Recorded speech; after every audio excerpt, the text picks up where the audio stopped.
Hey les filles, aujourd'hui au Canal Vaginal, on parle de choses sans tabou comme toujours. On va venir se chambouler les émotions parce qu'on va se dire les vraies affaires. Être maman, ce n'est pas toujours tout rose. Et je trouve ça important ce que mon invitée d'aujourd'hui vient nous apporter parce qu'elle va nommer sans tabou des grands drames qu'on vit intérieurement et qu'on a honte de partager. Et je pense que c'est nécessaire, pas parce que je crois que tu vas vivre les mêmes drames que nous, on a vécu, mais je pense que c'est nécessaire de s'ouvrir à tout ce qui est possible. Donc, si tu es maman, si tu veux devenir maman ou si tu soutiens des mamans autour de toi, je t'invite de tout cœur à écouter cet épisode-là sans perdre une miette. Je te présente Valérie Roberts au Canal Vaginal. Bonne écoute à toi. Tous les jours, perceptiblement, religieusement, à l'insu des passants, je m'exerce. Non, ce n'est pas pour devenir un ninja. Non, ce n'est pas non plus un sport de combat. Tous les jours, les exercices pelviens. Valérie Roberts. Écoute, je suis tellement touchée que tu sois ici aujourd'hui. Beaucoup de femmes de ma communauté m'ont demandé de te faire venir parce que tu n'as pas la langue nouée, hein? Non. Puis ce que tu accomplis, c'est quand même exceptionnel. Tu en fais des choses en titi. J'essayais de noter tout ce que tu faisais, mais à un moment donné, ça prendrait 1 heure juste tout nommer ça.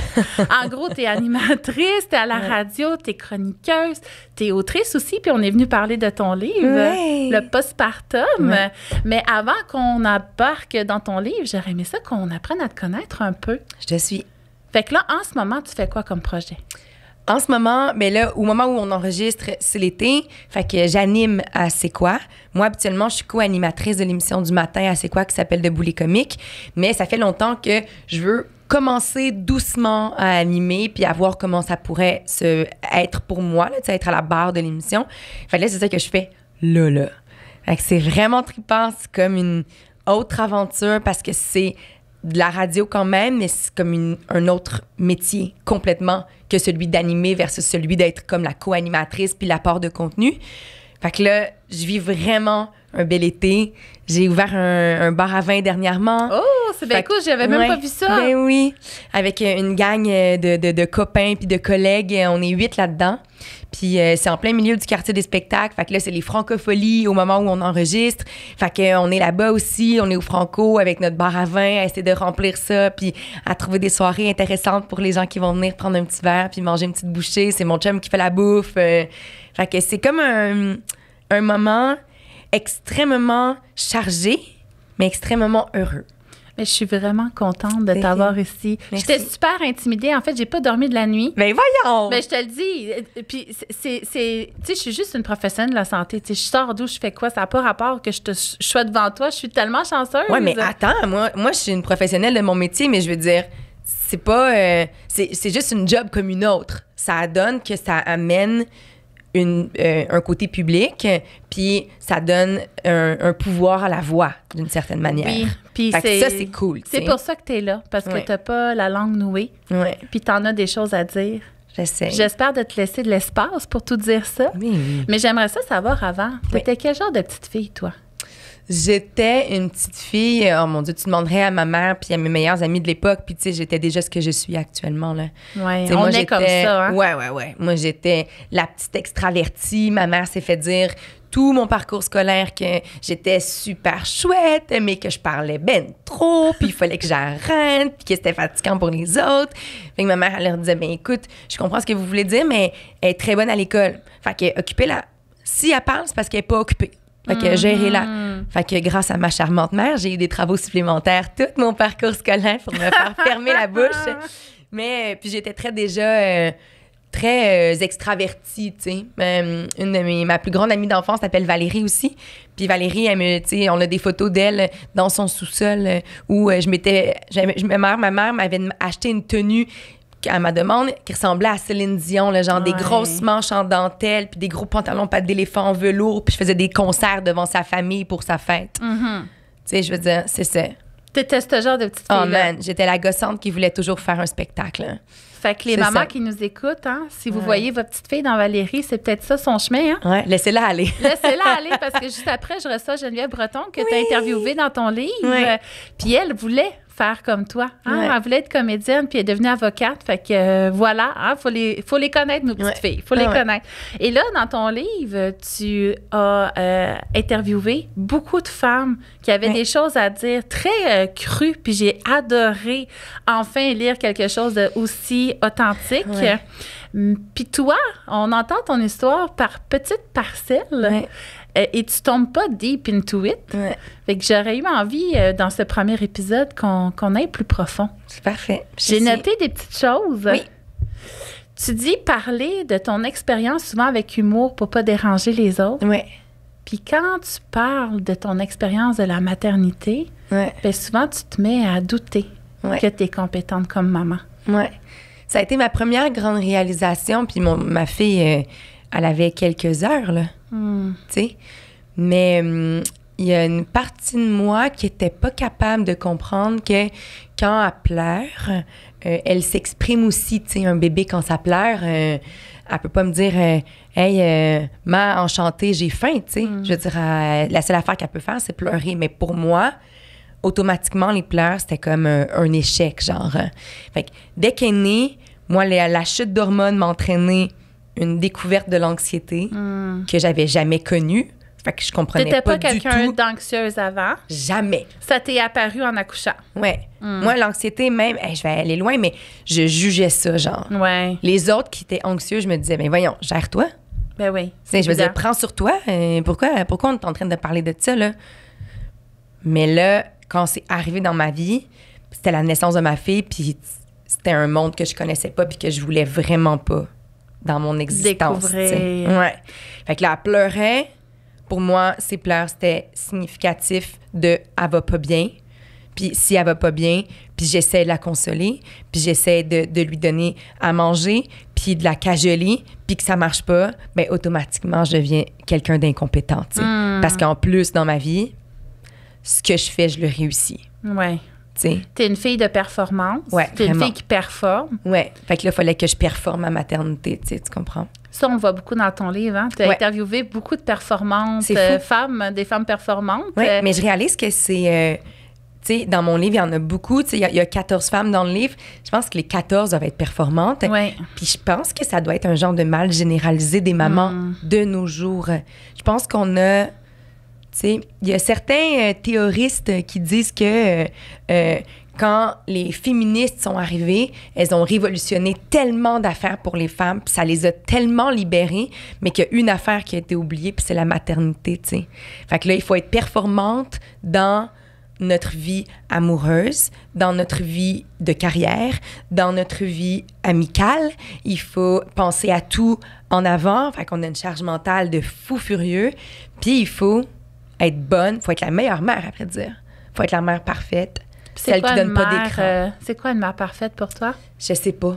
Parce que Je c'est sais un pas. syndrome. Moi, j'appellerais ça un syndrome parce que vraiment, c'est pas mal ce qui a été à l'origine de la détresse des femmes que tu as interviewées Fou, hein? dans ton livre. Ouais. C'est ce sentiment-là d'être inadéquate, puis cette idéalisation-là de la femme, de la Ouais. mère. Mais de la plutôt. mère, beaucoup, c'est ça.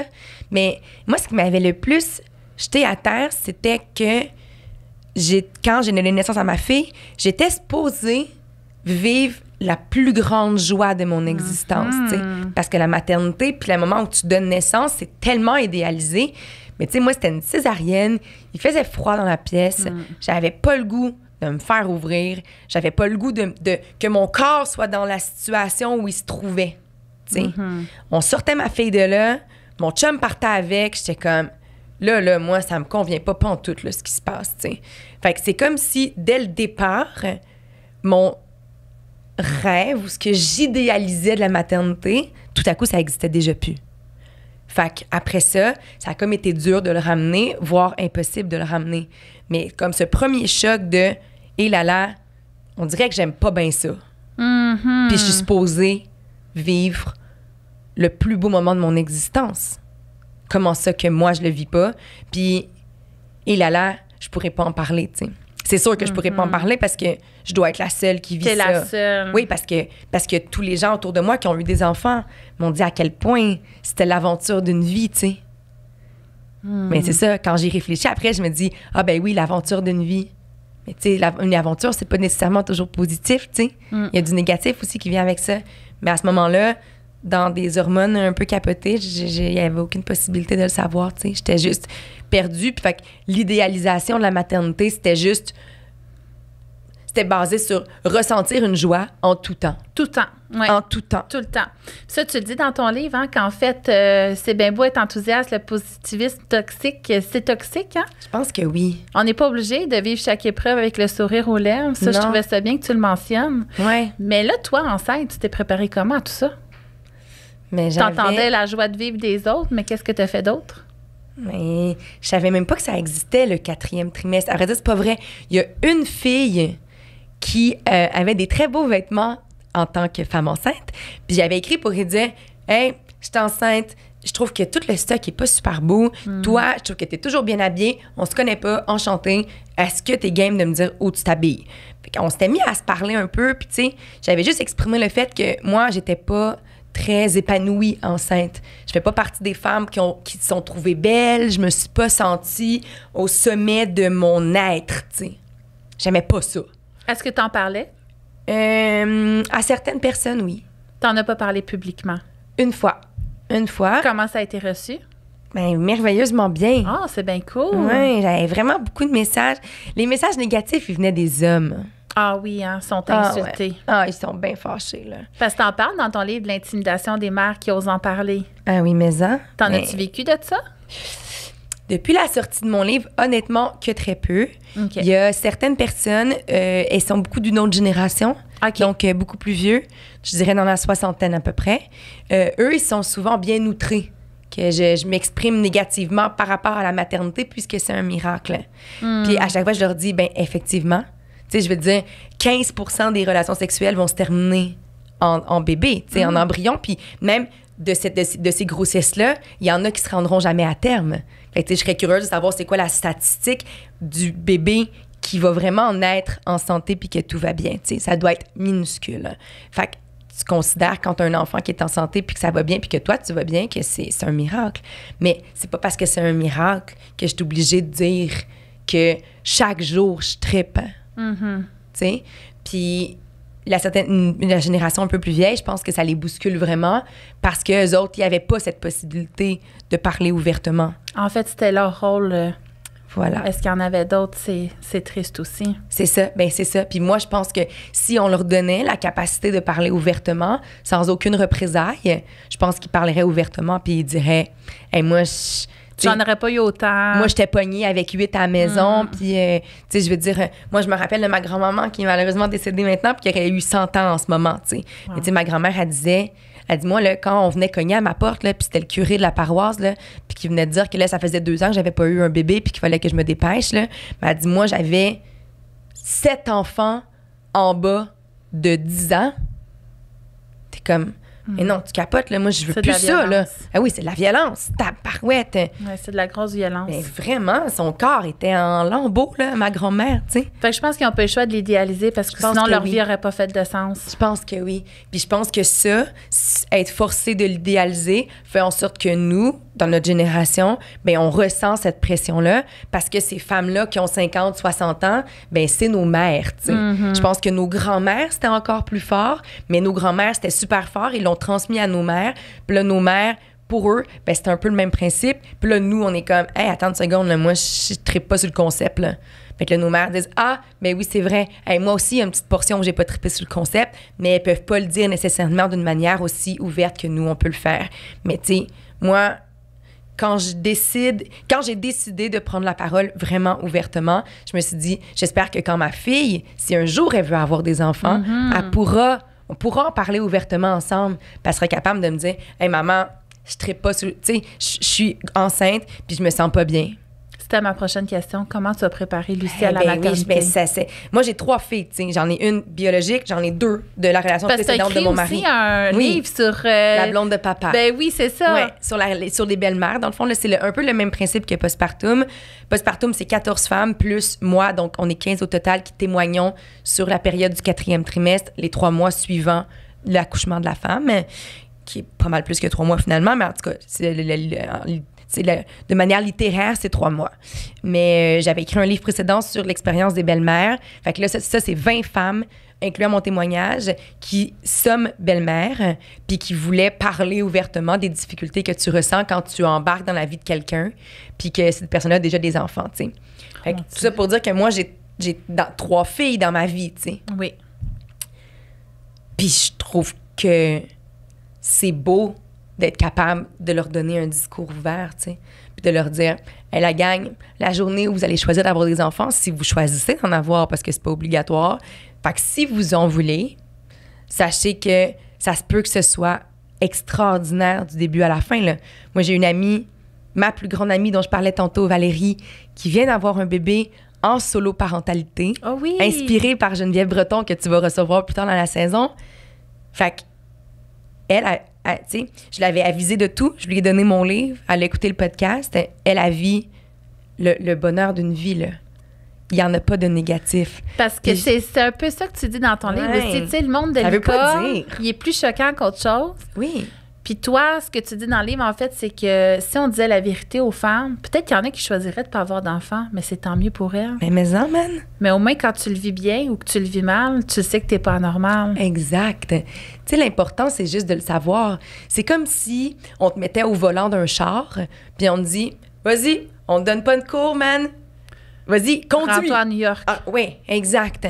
Mais ça, c'est pas comme ça que ça fonctionne, tu sais. On te donne un cours, puis t'apprends à conduire, puis petit à petit, tu développes tes réflexes, puis quand ça fait 10 ans que tu conduis, ben tu considères que t'es un bon conducteur, tu sais. Mais quand tu deviens une mère, c'est comme si, dès le départ, tu devrais être une mère. Mais je trouve pas que c'est vrai. Je trouve que ça s'apprend, devenir une mère. Puis moi, je suis pas la même fille par rapport à ma fille que j'étais quand elle est née. Tu sais, là, ça fait 3 ans. Je me sens bien plus expérimentée. Je me sens en confiance. Puis, comme quand j'ai appris à conduire, là, je sens que je sais à peu près où je m'en vais. Il y a plein de nouvelles affaires qui arrivent que je connais pas. Mais c'est comme si, par rapport à la maternité, ça devrait être inné chez la femme. Puis, mon propos, c'est que c'est pas vrai pour tout le monde. Fait qu'à partir du moment où tu te renseignes, à partir du moment où il y a des femmes qui libèrent la parole puis qui disent véritablement ce qui peut arriver, ça veut pas dire que ça va t'arriver. Moi, dans mon cours de conduite, on apprenait que tu peux avoir un accident mortel. Mais manifestement, pour l'instant, ça s'est bien passé. Là, je suis encore en vie, tu sais. Ça fait plus que 20 ans que je conduis. Fait que ça veut pas dire que tu vas avoir un accident de fou. Mais ça veut dire que ça se peut que ça arrive. Est-ce que tu aurais aimé ça qu'on te parle de césarienne avant que tu accouches? J'aurais aimé qu'on me parle de tout avant que j'accouche. Puis dans mon podcast, celui que j'ai fait basé sur le livre Postpartum, je rencontre la doula qui m'a accompagnée. Puis je lui dis, pourquoi est-ce que tu me l'as pas dit? Oh! Puis elle me dit, mais je te l'ai dit. Mais tu l'as pas entendu? Oui. Ça te tentait pas? Mais il y a plein de théories qui disent que les femmes qui sont enceintes, elles sont comme pas ouvertes à en entendre parler. La majorité, en tout cas. Fait que ça, même, c'est intéressant, mais je trouve ça comme flabbergastant. Je ne comprends pas qu'on puisse ne pas vouloir en entendre parler. Mais alors ça, je me dis, eh bien, moi-même, je voulais pas nécessairement en entendre parler, tu sais. Ou en tout cas, elle m'en parlait, puis je le recevais pas de la manière que j'aurais dû le recevoir. À toi. Mais Annie, j'étais persuadée que ça allait pas m'arriver à moi. Parce que je suis forte, parce que je sais où je m'en vais, parce que j'ai de l'ambition, de la détermination, de la drive. Fait que moi, ça allait pas m'arriver. Il y a plusieurs de tes interviewés qui ont parlé de ça. Exactement. Hey, moi, je suis pas le style à me morfondre. Je suis pas le style anxieux. Je suis super bien entourée. J'ai aucune prédisposition. Puis finalement, le bordel a pogné. Voilà. Mais moi, je suis toute ça. Oui.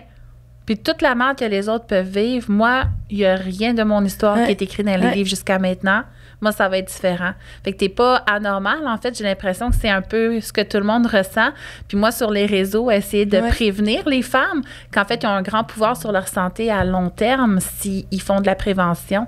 C'est un peu sur ça que je me bute. Je me bute sur des femmes qui vont bien aller, qui vont être du bon bord des statistiques. Exact. Puis qui regrettent finalement au bout du compte. Exact.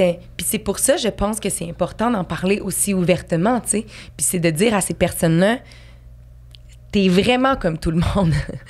Tu sais, toutes les femmes vont vivre quelque chose suite à la naissance de leur enfant.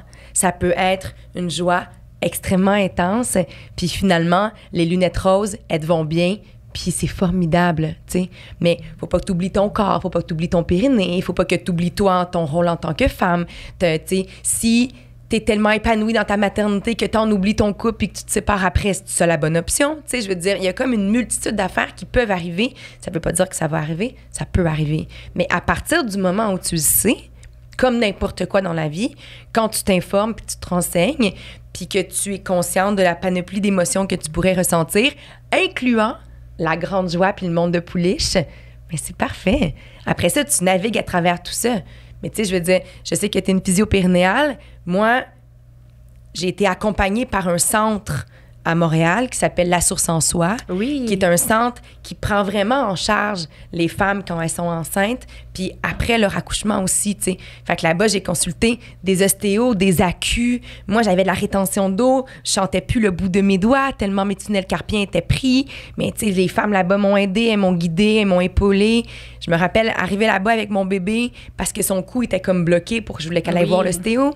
Puis, tu sais, la propriétaire du centre, qui est une femme incroyable, qui s'appelle Annie, je me rappelle, Annie me regardait, puis elle me dit, tu sais, ça va pas, hein, toi? OK, viens, on va faire ça. Donne-moi ton bébé, là, on va te booker un massage.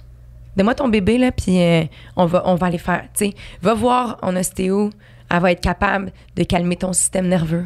Va voir en acu, elle va être capable. Ah, puis va voir en physio-périnéal aussi, oublie pas. Moi, c'est la première fois qu'on me disait ça, physio-périnéal. Je me rappelle être arrivée dans son cabinet puis faire comme, ouais, fait que qu'est-ce qu'on fait ici? Comme, ben, c'est de la physio, mais avec des doigts dans ton vagin. J'étais comme, ouais. Oh, tabarnouche! OK, attends, c'est wild, là, ça. Mais tu sais, si je l'avais su avant, mon cerveau se serait préparé. J'aurais vécu ça de manière plus facile. Puis la fille que j'ai eue, la physio, était géniale. Fait que finalement, j'ai adoré l'expérience. Mais, tu sais, il faut le savoir que ça existe. Il faut savoir que ça existe. Puis là, t'en parles de tous ces professionnels-là. Il n'y a rien qui est payé ici. Exactement. Il faut avoir les moyens, en maudit, d'être soutenu. Ouais. Mais ça fait pas de sens. Pour moi, c'est l'affaire qui est le plus inconcevable de toutes. Puis je me suis promis en sortant ce livre-là, j'ai fait une première saison du podcast, je veux en faire une deuxième. Tu sais, moi, avec mon premier livre, j'ai réussi à me rendre jusqu'aux instances gouvernementales pour créer la Journée nationale des beaux-parents. Fait qu'avec le gouvernement qui m'a endossé là-dedans, on a créé cette journée-là tous les 3e dimanches du mois de mai dans le cadre de la semaine pour un Québec, la semaine québécoise des familles, créée par le Réseau pour un Québec famille. C'est eux qui m'ont vraiment aidée. Hey, bravo! Wow! Merci, j'ai des frissons partout! Mais je voulais que ça soit comme... Je voulais qu'on en parle. Puis je suis encore en discussion avec ceux qui s'occupent de la langue française parce que je veux qu'on trouve un autre mot pour belle-mère. Oui. Belle-mère, là, c'est la mère de mon chum par rapport à moi. C'est vrai. C'est pas moi par rapport à mes belles-filles. C'est quoi tes idées? Ben, je le sais pas. Tu le sais pas? Je le sais pas. Bon, on va demander aux gens de nous en donner. Ben, mais-en, parce qu'il faut ça aussi que ça change, tu sais. Mais, fait qu'avec Postpartum, c'est le même... Je ressens le même besoin d'aller tenter de changer les choses, tu sais. Je me dis que si on est une gang à essayer, bien, à un moment donné, quelqu'un va nous entendre, tu sais. Mais je trouve qu'après l'accouchement, on abandonne les femmes. Absolument. Les bébés, on les suit, ils sont là. Il y a des infirmières du CLSC qui viennent, il y a des ressources, c'est gratuit. Mais la femme, elle, elle vient de vivre pendant 9 mois une grossesse qui a potentiellement endommagé ton corps. Moi, j'ai des allergies que je n'avais pas auparavant. Tu sais, comme j'ai plein d'affaires que j'avais pas auparavant, que je ressens dans mon être. Mm-hmm. Puis le corps change, effectivement. Il y a des changements anatomiques qui perdurent dans le temps, si tu veux savoir. Ouais. Et la césarienne, c'est une chirurgie majeure. Hein? Puis on te dit, retourne chez vous, fais ci, fais puis ça. prends ton bébé. Prends ton bébé. Tu sais, je veux dire, même ma chirurgienne après, c'est particulier, mais on est allé prendre des verres. Là. C'était comme celle qui m'a suivie durant ma grossesse. Mon obstétricienne était phénoménale. Elle m'a entendue, respectée. J'ai senti que elle était là pour moi, tu sais. Fait que j'ai tellement aimé que finalement, on est devenus amis après. Puis, tu sais, elle disait, c'est fou parce qu'une césarienne, en théorie, on devrait te dire, là, tu vas dans ton lit, tu bouges pas pendant X nombre de semaines, puis après ça, reviens me voir, tu sais. Elle dit, là, on a un suivi super rapide avec vous autres, on check la cicatrice vite, puis c'est fini, tu sais. Oui, c'est tellement limité. Puis c'est grave. Oui, mon périnée, ma santé mentale, je vais pas bien. Tu sais, j'ai besoin d'aide. Moi, je me rappelle, pendant ma césarienne, avoir tellement peur de mourir, puis me dire, oh shit, il va falloir que je consulte après ça, là. C'est un traumatisme. Ah oui, c'est un traumatisme. Moi, mon accouchement, c'est un traumatisme. Mais tu sais, je suis chanceuse parce que j'avais déjà un psychologue autour de moi. Fait que quand j'ai eu mon bébé, ben on est allé dans cette branche-là, tu sais, puis on s'est mis à parler de ça. Puis maintenant, je me sens mieux. Mais tu sais, il a fallu qu'elle m'accompagne pour écrire ce livre-là parce que j'étais pas capable de l'écrire toute seule. C'est ta psychologue dans le livre qu'on lit? Le Riz-et-Fir? Non, le Riz-et-Fir, c'est celle que je voulais qui parle aux gens qui allaient lire le livre. Mais moi, ma psychologue à moi, à un moment donné, je me rappelle, tu sais, elle me disait, fait, comment ça va l'écrire de ton livre? Ben, pas bien, man. J'y arrive pas. Je pleure tout le temps. Tu sais, chacune des histoires des filles me fait mal. Ben, on dirait que je me fais aussi. harakiri à chaque fois, tu sais. Elle disait, ouais, mais là, il y a des manières qu'on s'en sorte. Fait que, tu sais, elle m'a accompagnée. J'étais en thérapie en parallèle à l'écriture de ce livre-là pour être sûre de pouvoir l'écrire puis de le livrer, tu sais. Et quand j'ai enregistré mon podcast, je pleurais dans tous les épisodes, tu sais. C'est encore, pour moi, très frais. Puis encore une fois, je suis privilégiée parce que j'ai eu l'argent nécessaire puis les ressources nécessaires pour bien m'entourer puis me sentir bien maintenant. Mais c'est pas vrai que c'est tout le monde qui a ça. Non. Puis ça devrait être gouvernemental. Oui. Il devrait avoir un suivi fait auprès de la femme physiquement, mentalement, pour être sûr qu'elle va bien. Parce qu'une maman qui va pas bien, c'est un bébé qui va pas bien. Mais c'est comme si ce chemin-là, on n'est pas capable de l'établir, tu sais. On suit juste le bébé. La mère, on la laisse sombrer. C'est pas bien grave. Mais c'est illogique. Le bébé, il ira pas bien si la mère va pas bien. Puis la plus grande cause de mortalité postpartum, on pense souvent que c'est l'hémorragie ou les caillots, tout ça. C'est le suicide. C'est le suicide. Exact. Mais ça, c'est le tabou des tabous, tu sais. C'est le tabou des tabous. Mais il faudrait qu'on arrête de s'en foutre, en fait. On peut-tu? Faudrait. Mais merci de ne pas t'en foutre. Merci d'en parler. Merci. Merci d'essayer de changer les choses. On en a vraiment besoin. Merci. Puis là, j'ai une question vraiment crue à te poser. Je t'écoute. Comment t'as dit ça? Oui. Dans les premières semaines de vie de Lucie, j'ai regretté d'avoir un enfant. Ouais. Le regret maternel. C'est fou, hein, Tu ça? as ressenti ça? Ah puis ouais, t'as très fort. osé le dire. Puis je trouve ça vraiment... Merci de l'avoir fait. Merci. Puis là, je vois déjà tout le monde sur TikTok être outré par ça. Mais C'est faut l'enfer. pas- Tout le monde est fâché. Faut pas être outré par ça. Qu'est-ce que tu as envie de nous dire par rapport à ce sentiment-là qui t'envahit? Quand j'étais à l'hôpital avec ma fille dans son petit lit, si on m'avait dit que je pouvais la laisser là, puis que j'aurais pas de représailles, que jamais personne va revenir vers moi, puis que j'aurais aucun jugement autour de moi, je l'aurais laissée là.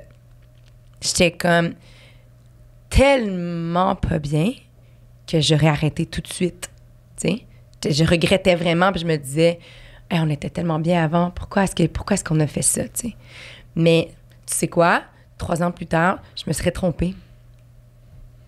Fait que je pense que le regret maternel, pour la majorité des femmes, ça va s'estomper.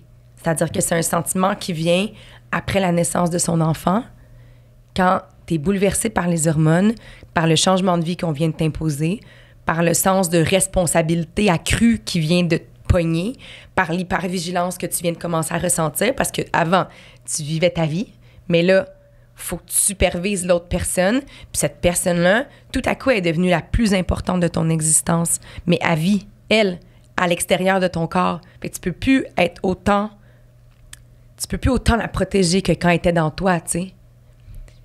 Fait que moi, ça s'est apaisé, ce sentiment-là. Je te dirais que quand j'en parle autour de moi, 90% des femmes vont me dire qu'elles ont ressenti du regret maternel.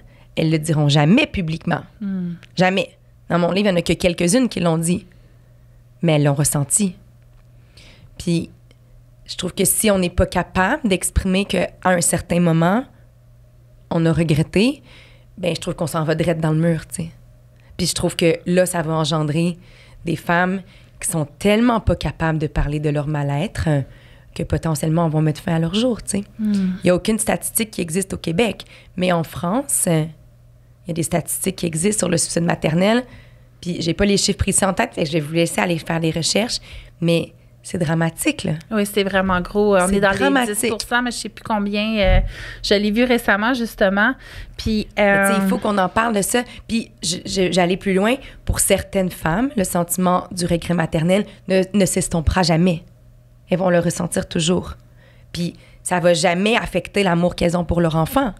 Mais il y en a qui vont se dire « Hey, moi, j'aurais juste pas dû devenir une mère. Finalement, je capote sur mon enfant, mais tu sais, moi, intrinsèquement, là, ça me ressemble pas. Je suis pas ça. » Mais tu sais, c'est correct de le dire aussi.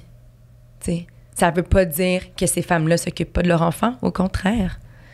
Ça veut juste dire que tabarouette, c'était pas ça pour eux, tu sais. Qu'est-ce qu'on aurait pu faire pour que les gens qui se disent finalement, tu sais, ça perdure dans le temps, là, ce regret-là? Qu'est-ce qu'il aurait fallu qu'on dise à ces petites filles-là pour qu'ils fassent pas l'erreur de faire leur enfant, même s'ils l'aiment de tout leur cœur? Mais tu sais, je pense qu'on peut rien leur dire. Je pense que tu l'apprends quand ça se passe, malheureusement, tu sais. Dans le sens où, tu sais, la seule affaire qu'elles peuvent faire, c'est vraiment écouter profondément leur instinct, là. Tu sais, si ça sonne pas bien avoir un enfant, ben c'est peut-être parce que ça sonne pas bien avoir un enfant, tu sais. Puis c'est pas parce que tout le monde autour de toi te dit que ça fait 20 ans que t'es avec ton chum puis vous devriez d'abord avoir un bébé parce qu'il serait donc bien beau puis ça serait donc bien le fun que t'es obligé de faire un bébé, tu sais. C'est pas parce que ton corps est fait pour faire un bébé que t'es obligé d'y faire un bébé. Fait que là, tu sais, il y a une notion de arrêter de mettre de la pression sur les femmes pour qu'elles aient un enfant. Si c'est non, c'est parce que c'est non. Puis c'est drôle parce que moi, la majorité des femmes autour de moi n'ont pas d'enfants. Okay. Par choix. Oui, c'est bien. Puis tu sais, je trouve ça cool.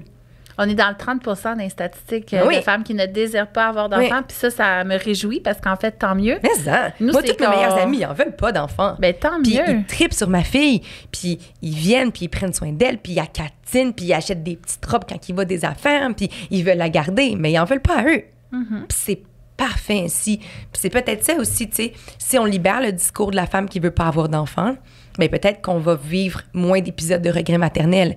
Mais en même temps, je pense que puisque c'est tellement idéalisé, la maternité, il va y avoir forcément des femmes qui vont penser qu'elles vont triper là-dessus, puis qui vont pas triper là-dessus finalement, puis qui vont faire comme « Oh shit ». Dernièrement, j'ai eu une discussion avec une femme qui m'a dit « Tu sais, moi, la réalité, c'est que j'aurais jamais dû devenir une mère. C'est un style de vie qui me convient pas.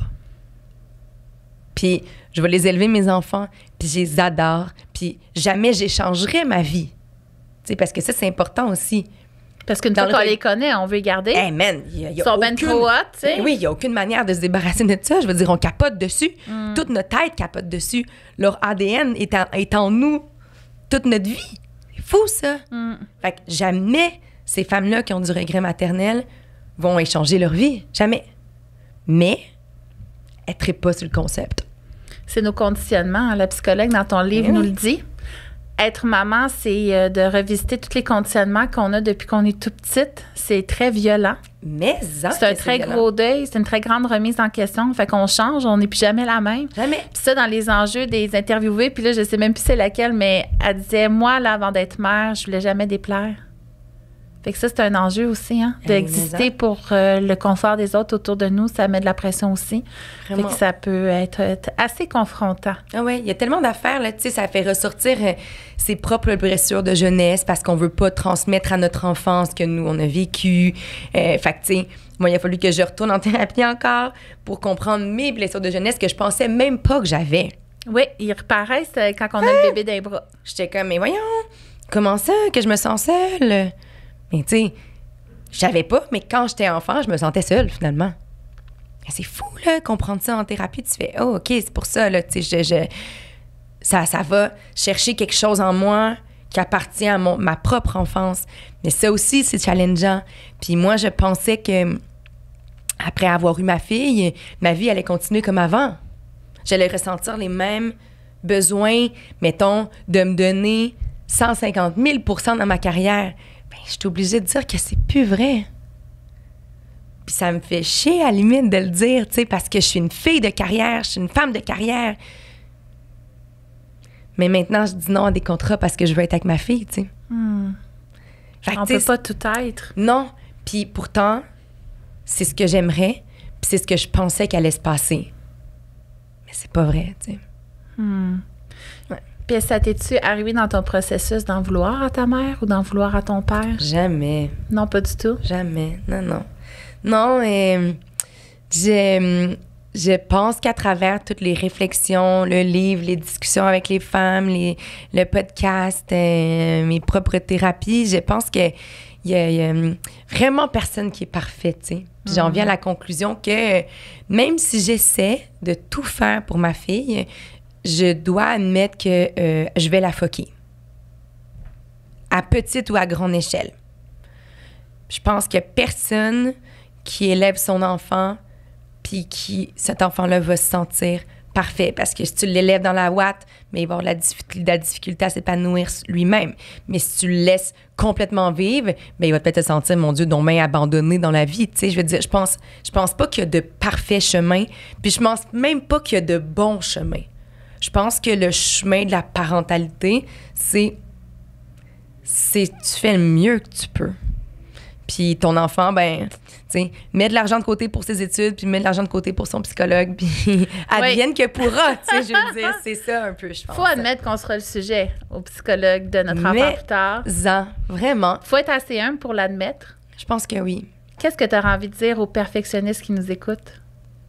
Ah, vous allez vous faire mal. Ça va vous faire vraiment mal. Moi, je suis une grande perfectionniste, puis ça m'a fait vraiment mal.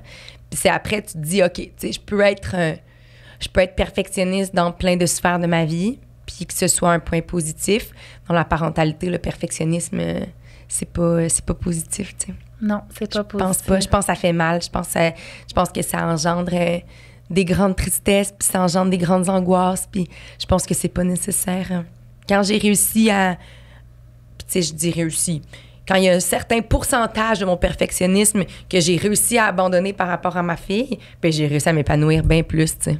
Puis hier soir, il y avait juste ma fille, mon chum puis moi, nos deux grands, on était dans la fin d'année de notre milieu qui a fini son primaire, fait qu'on était juste les trois, puis tu sais, ma fille était bougonneuse, on revient de voyage, j'étais encore jet lag, puis tu sais, j'étais comme... Ah, d'habitude, là, tu sais, on va tout à la table familiale, on mange ensemble, on discute, puis à mon chum... Man, moi, j'ai eu une journée de crotte. Lucie est fatiguée. Tu sais quoi? Je pense qu'on devrait manger devant la télé, man. Dans le salon. Personne va se parler. Puis ça va être ça qui est ça ce soir. Puis finalement, on a passé une soirée extraordinaire. Ah, c'est beau. Parce que parce qu'il faut laisser aller des fois. Faut laisser aller des fois. Ouais. Puis tu sais... Arrêter d'être tout contrôlé. Ah, ouais. Quand on est en voyage, tu sais, ma fille a sa tablette, puis elle trippe, puis... C'est pas vrai qu'elle est dépendante à sa tablette parce qu'elle a des stimulations partout autour d'elle. Mais c'est vrai que des fois, ça m'aide. Puis c'est vrai que des fois, au restaurant, après avoir passé les 48 jeux que j'ai amenés, ben c'est la tablette qui sort. C'est la tablette qui sort. Ouais, parce que tu sais quoi? Dans la salle d'attente au médecin. Ouais, parce que moi aussi, je veux vivre. Oui. Moi aussi, je veux passer une belle soirée. Moi, j'étais avec mon chum au resto en Turquie. C'est pas vrai que je vais me faire chier. Fait que je vais donner sa tablette. Elle aussi est en vacances. Elle aussi, elle va être heureuse. Puis moi, je vais prendre mon verre de vin puis je vais être contente. J'ai envie de dire amen, mais j'essaie d'enlever la religion de mon discours. Alléluia! Oui, exact, c'est ça. Puis si Lucie t'arrive dans 20 ans, elle devient mère, elle a décidé qu'elle va être mère, là, puis elle dit « Hey, maman, cette période-là de ma vie, ou qu'est-ce que tu m'as fait, là, j'ai pas aimé ça. Qu'est-ce que tu lui dirais à ta fille? Je vais dire que je m'excuse, que j'ai fait le mieux que je peux, mais que j'avais pas la vérité. Puis que si elle est capable de faire mieux, ben tant mieux. Puis je vais l'accompagner. Puis si elle a besoin d'aide, je vais l'accompagner. Tu sais. puis les auditrices qui nous écoutent, hein? Parce que toi, on est habitué de t'entendre, mais si, mettons, ils t'ont jamais entendu en parler sans tabou comme ça, de tout ce que tu as traversé, qu'est-ce que tu aimerais leur laisser? Qu'est-ce que tu leur souhaites, en fait, pour conclure? Je souhaite qu'elles soient capables de vivre dans leur vérité. Je pense que quand on est capable de... Puis, tu sais, je dis ça, puis je pense que j'ai pas encore réussi à 100%, là. Je pense que c'est la quête de mon existence, tu sais. Mais quand on est capable, plus on avance, plus on vit dans sa vérité, plus on est capable de laisser aller des mal-être, puis des tabous, puis plus on est capable de s'épanouir, je pense, tu sais. Puis moi, je réalise dans la vie que ce que je veux, c'est vivre dans le plaisir. Mais pour vivre dans le plaisir, pour m'amuser, moi, mon but, c'est de m'amuser dans la vie. Mais pour m'amuser, il faut que j'écrive un livre en pleurant. Puis il faut que j'en parle parce que après, ça me libère de mes vérités. Puis là, je peux m'amuser, tu sais. Pas que c'est pas amusant ce qu'on vit ensemble, mais ça va me chercher des émotions qui me donnent le goût de pleurer, tu sais. Depuis tantôt, je retiens des larmes. Fait que là, de dire comme, après, quand je vais partir, puis que je vais aller faire d'autres choses, puis que là, je vais vraiment m'amuser, je vais me dire, ah, tu sais, c'est cool. J'ai laissé aller tout ça avec Mélanie, avec ses auditrices, puis là, moi, je continue à aller m'amuser. Je pense que quand on se laisse aller, après, on est capable de laisser aller, justement, bien des affaires. Merci de t'être laissé chambouler. Merci. Je savais que tu parlerais à cœur ouvert. Tout le monde m'avait prévenu, mais je suis tellement reconnaissante que tu l'aies fait. Merci. Merci pour ce premier épisode. Ça fait plaisir. Les exercices pelviens.